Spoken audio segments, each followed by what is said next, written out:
Wildfires that continue to leave a trail of destruction in Southern California could last for another fortnight, authorities have warned, as the corpses of dozens of horses were discovered. The owners of a ranch in Sylmar, in the San Fernando Valley region of Los Angeles, said they had counted the charred remains of 29 horses that had perished in the creek fire. Another blaze, which broke out north of San Diego on Thursday, tore through a training center for hundreds of elite thoroughbred racehorses in San Diego, forcing them to run for their lives.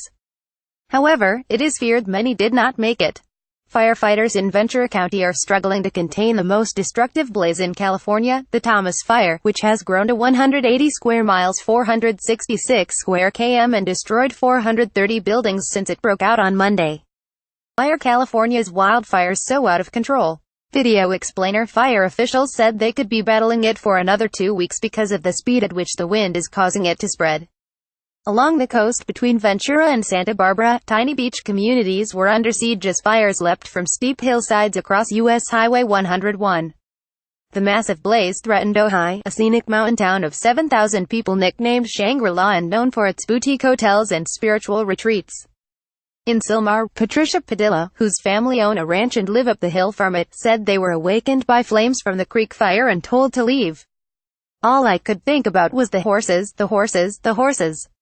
And they were like, get out, get out, get out," she told the LA Times.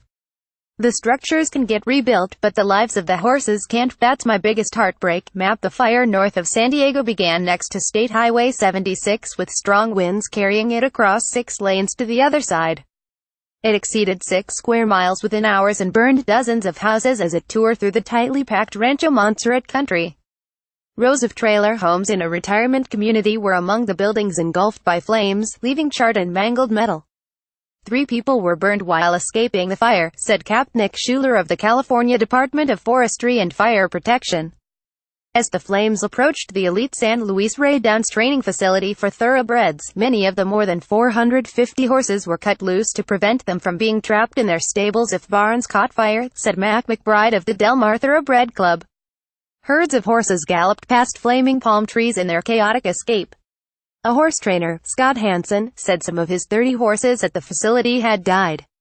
"I don't know how many are living and how many are dead," he said. "I guess I'll have to figure that out in the morning." Commuter drives through raging wildfire in California. Dashcam video: it was not yet clear how many horses had died, but all of Friday's races at Los Alamitos race course were canceled as the racing community mourned. Schools and casinos were being used as shelters. Cynthia Olvera, 20, took refuge at Fallbrook High School but was moved to another shelter as the flames approached the building. She said she had been at her Bonesall home with her younger sister and nephew when her father called from the family nursery to say the fire had reached the gate of their sprawling property. After starting to drive away, the family turned around to recover forgotten personal documents, but it was too late. Trees were ablaze and flames were within 10 feet 3 meters of the house. "I didn't think it would move that fast," she said.